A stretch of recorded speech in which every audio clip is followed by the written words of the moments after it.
A pleasant morning to every one of us. I'm Jeremiah for Eduk 211 Facilitating Learning. So now we're on our sixth lesson, which is Behaviorist Perspective. So let's start.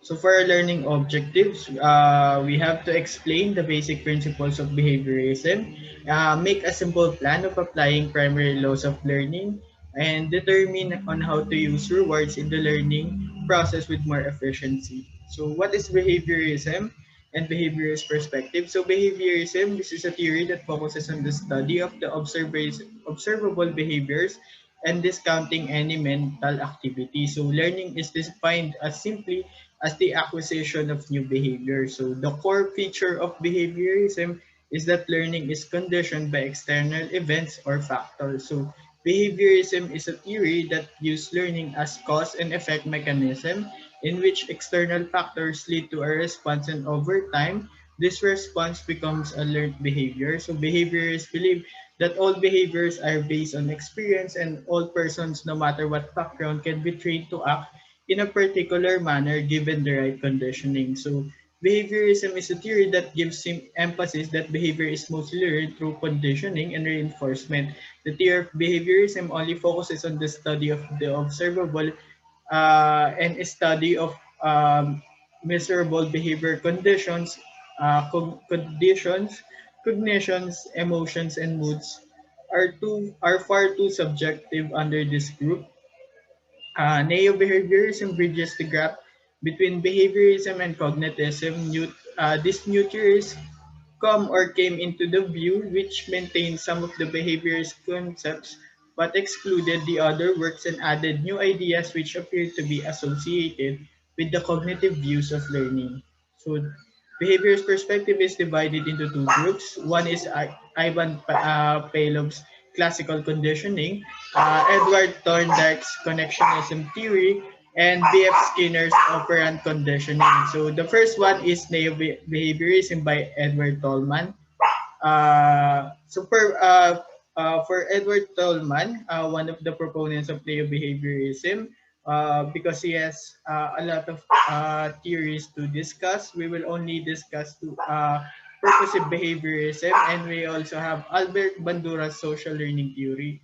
So Ivan Palov's classical conditioning is one of the most famous psychological experiments that has been done in the academe. So particularly, it was conducted on how classical conditioning training works on a dog. So let us expound. So classical conditioning refers to a learning procedure in which a biologically potent stimulus is paired with a previously neutral stimulus.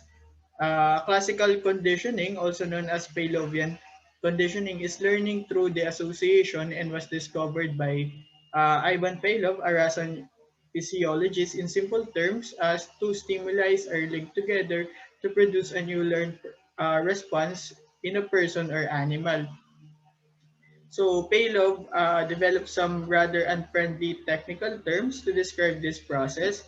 One is the unconditioned stimulus, or it is the object or event that originally produces reflexive or natural process, and the response to this process is called unconditioned response. Uh, and we also have the neutral stimulus that does not produce a response. So once the neutral stimulus has become associated with the unconditioned stimulus, it becomes a conditioned stimulus. So for example, if a person is taught to follow the instruction by his or her or parent, his or her parents, and he because he or she will be given a reward, that is called classical conditioning.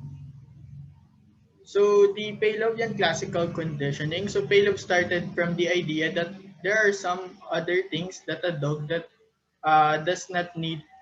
For example, the dogs don't need to salivate when they see a food. So this reflex is having wired into a dog. So this will be the subject of this classical conditioning. So in behaviorist terms, food is an uncontrolled stimulus and salivation is an unconditioned response. So example, stimulus response connection. that is not requiring learning. So technically, unconditioned stimulus, which is in the form of food, and the unconditioned response, which is in the form of the dog salivating. So in his experiment, Palov used a metronome as his neutral stimulus by itself, and the metronome did not elicit a response from dog. So we can see that metronome is a neutral stimulus and there is no conditioned response to this. So next, Palov began the conditioning procedure whereby clicking the metronome was is introduced to a dog before giving him his or the dog's reward, which is his food. So after a number of repeats or trials, he presented the metronome as its own. So as we might expect, the sound of the clicking metronome now caused the increased salivation of a dog. So technically, the process or the salivation that is not a process practice of a dog becomes his classical conditioning practice. So we can notice that the conditioned stimulus is now the metronome, and the salivation of the dog clearly show that the dog has responded.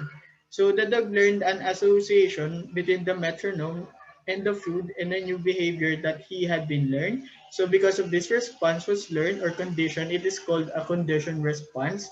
So the neutral stimulus has become a conditioned stimulus. So Palov found out for the association to be made, the two stimuli had to be presented close together in time, such as bell. So he called this new the law of temporal contiguity. If the time between the conditioned stimulus or bell and the unconditioned stimulus, which is the food, is too great, then the learning will not occur.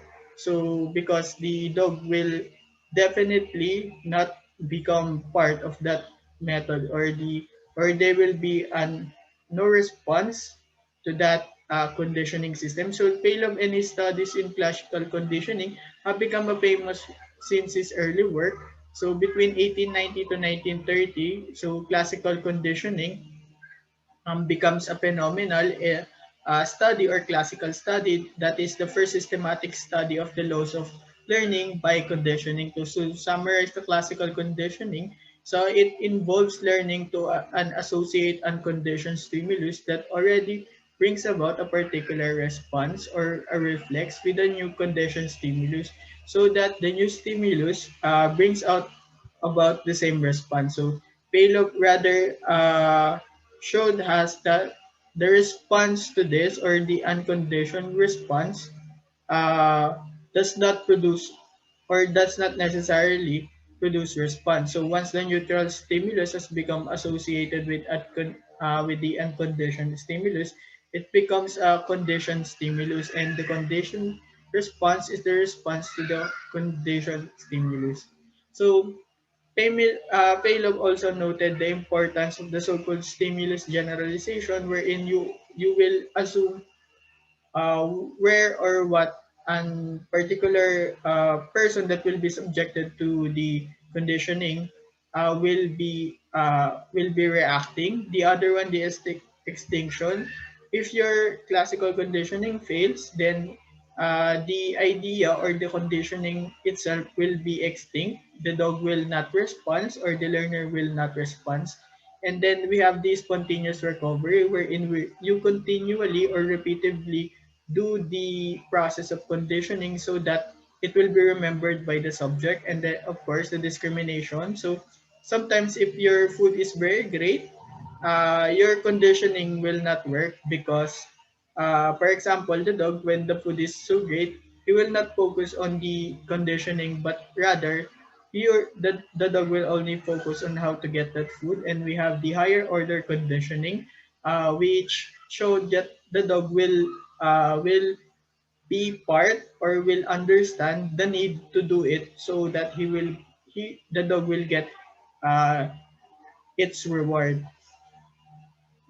So another work is Edward Thorndike's connectionism theory, which is based on the principle of active learning and is the result of his life work. So this work according to the Thorndike's laws, learning is achieved when an individual is able to form association between a particular stimulus and a response. So the three main laws of connectionism is the law of readiness, law of exercise, and the law of effect. So Edward Thorndike was one of the first researchers to explore and attempt to outline the laws of learning voluntary process responses, or so-called the connectionism, that the theory that gave us the original stimulus response framework for behavioral psychology. He explained that learning is the result of association forming between stimuli and response, and he was able to come up the mentioned three primary laws. So the three laws are, the first one is the law of effect, which is about the merit system. So rewarding behavior usually leads to the repetition of that behavior, whereas punishment leads to the opposite. So the law of exercise, which is continued practice, is considered necessary for the retention of what is learned. So technically, this is where the famous quote, "Practice makes perfect," came from. So and the other one is the law of readiness. So individuals learn best when they are physically, mentally, and emotionally ready to learn, and to do not learn, and they will not learn if they see no reason for learning. So we also have B.F. Skinner's operant conditioning, so sometimes referred as incremental conditioning. It is a method of learning that occurs through rewards and punishments. Through operant conditioning, an individual makes association between a particular behavior and a consequence. So the work of Skinner was rooted in a view that classical conditioning was far too simplistic to be complete explanation of a complex human behavior. He believed that the best way to understand behavior is to look at the cause of an action and its consequences. So thus he called this as the operant conditioning. So according to this principle, behavior that is followed by pleasant consequences is likely to be repeated, and the behavior followed by unpleasant consequences is likely to be repeated. So introduce the new term, law of effect, or reinforcement. Behavior which is reinforced tends to be repeated or strengthened. So behavior that is not response tends to die out or become extinguished. So his experiment is called Skinner box, which is almost similar to the Thorndike's puzzle box. So this works the operant conditioning, so like the illustration. So rewards increases the behavior of the subject, while the punishment decreases the subject's behavior. So Skinner box is also called as an operant conditioning chamber. It is the device used to objectively record an animal's behavior in a compressed time frame. So an animal can be rewarded or punished for engaging in certain behaviors, such as lever pressing for rats and key pecking for pigeons. So Skinner identified three types of response or operand that can follow behavior. So we have neutral operands, the responses from the nature or environment that neither increase nor decrease the probability of a behavior of being repeated. We also have reinforcers or responses from the environment that increase the probability of behavior that is being repeated. So reinforcements can be either positive or negative, and we have punishers. So responses from the environments that decrease the likelihood of behavior of being repeated. So punishment weakens behavior. So positive reinforcement, Skinner showed us how positive reinforcement work by placing a hungry rat in his Skinner box. So the box contained a lever on the side, and as the rat moves out the box, it would accidentally knock the lever. Immediately it did so, a food pellet would drop into a container to the next level. So the rats quickly learned to go straight to the lever after a few times of being put in the box. So the consequences of receiving food if they press the lever ensured that they will repeat that action again and again. So the positive reinforcement strengthens a behavior by providing consequences on an individual by giving it rewards. So for example, if your teacher gives you uh, £5 or 5 pesos each time you complete your homework, or most likely this is a reward, it will be more likely that you will repeat this behavior in the future, thus strengthening the behavior of completing your homework. So the another one is the punishment or the negative reinforcement. So this weakens the behavior. So just like what is mentioned a while ago, this makes the opposite. If the other one strengthens, this weakens or the behavior of the subject. So like reinforcement, punishment can work either by directly applying an unpleasant stimulus like shock after a response or by removing a potentially rewarding stimulus. For instance, deducting someone's pocket money to punish undesirable behavior. So it is not always easy to distinguish between punishment and negative reinforcement. So there are many problems with using punishment, such as punished behavior is not forgotten, it's suppressed. Therefore, behavior returns when punishment is no longer present. So it causes increased aggression. So it shows that aggression is a way to cope up with problems.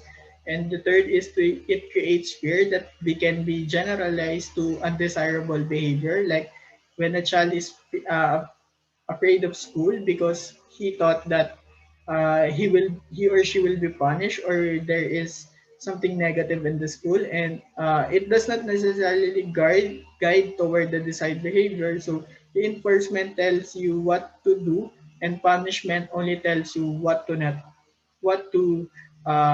not what not to do.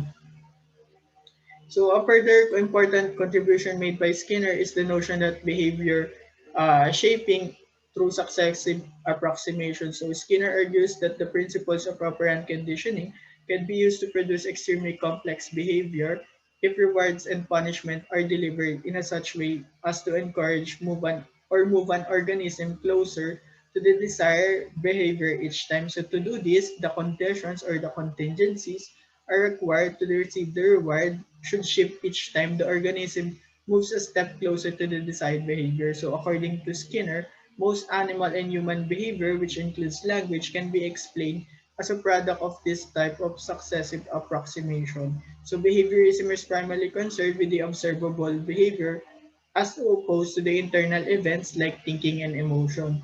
Note that Skinner did not say that the rats learned to press a lever because they wanted food. He instead concentrated on describing the easily observed behavior of the rat is acquired. So the major influence on human behavior is learning from our environment and learning on how to respond to the challenges that we have. In the Skinner study, because food is followed a particular behavior, the rats learn to repeat that behavior.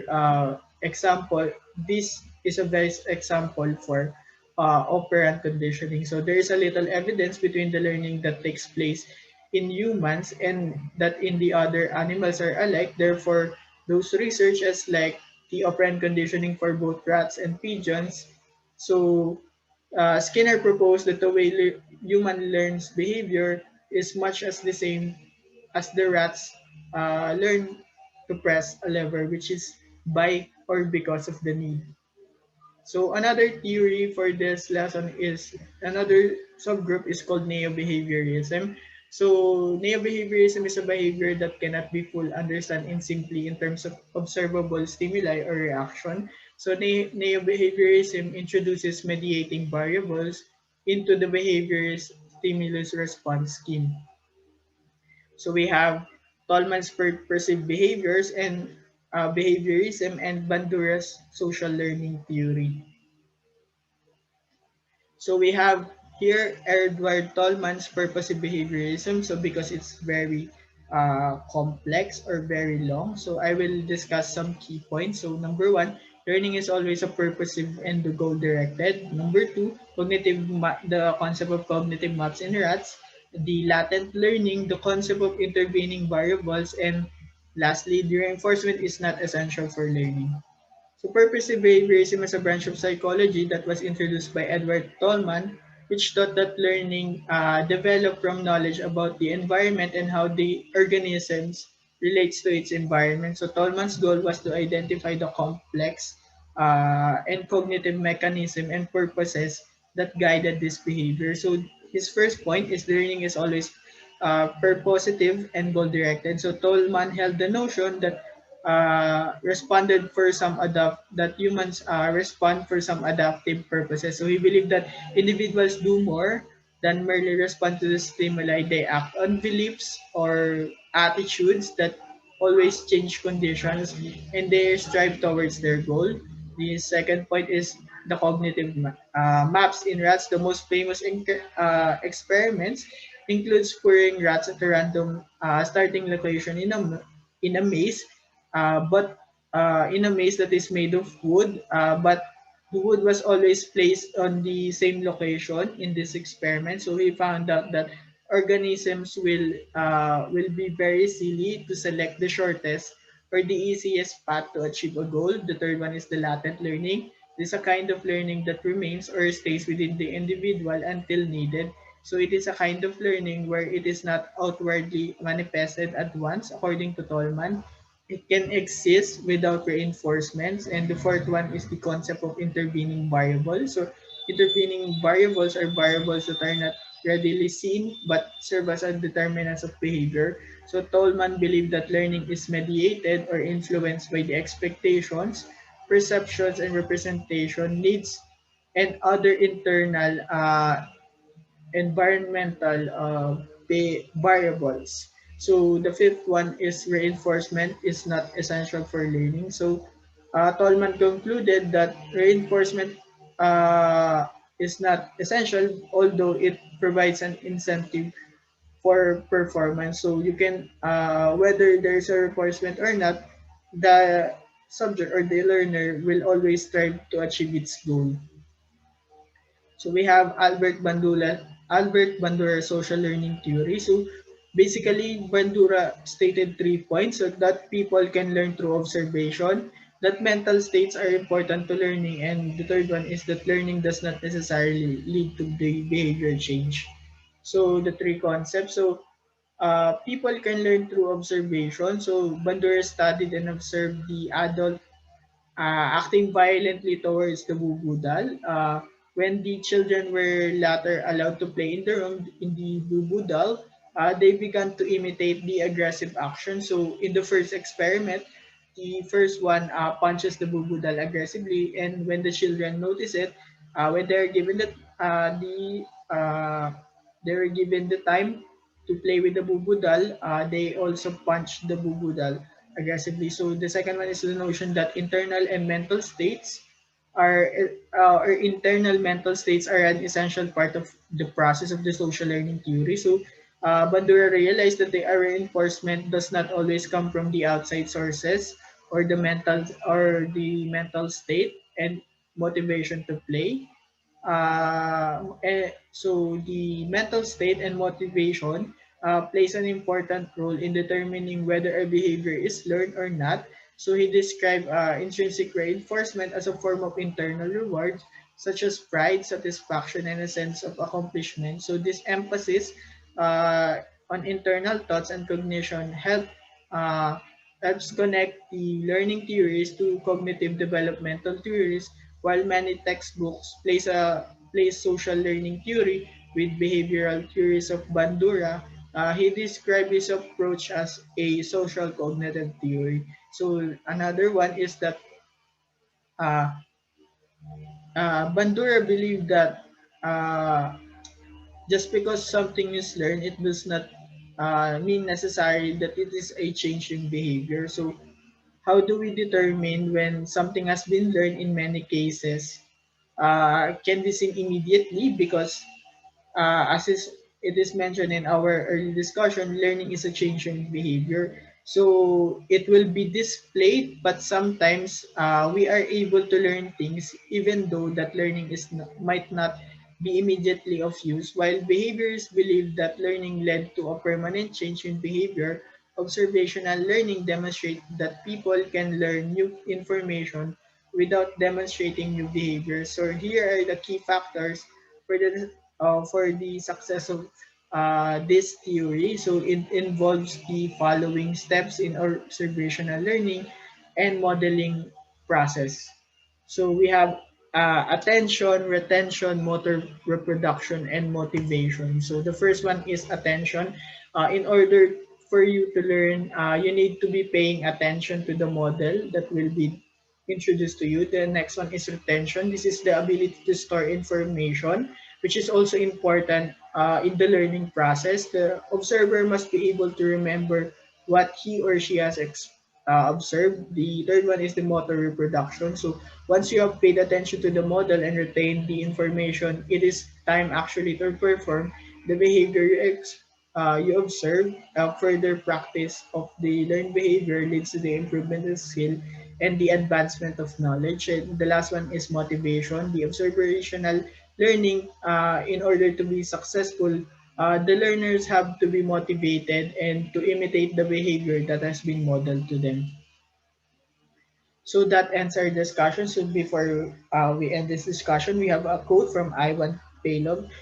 So don't become a mere recorder of facts, but try to penetrate the mystery of their origin. So not bec- Palov practiced or put a praxis on it, on his theory of his classical conditioning. So most of the time, or the academic people of his time focuses on recording the conditioning process and the learning process of every child, but he made a very significant or in a monumental change by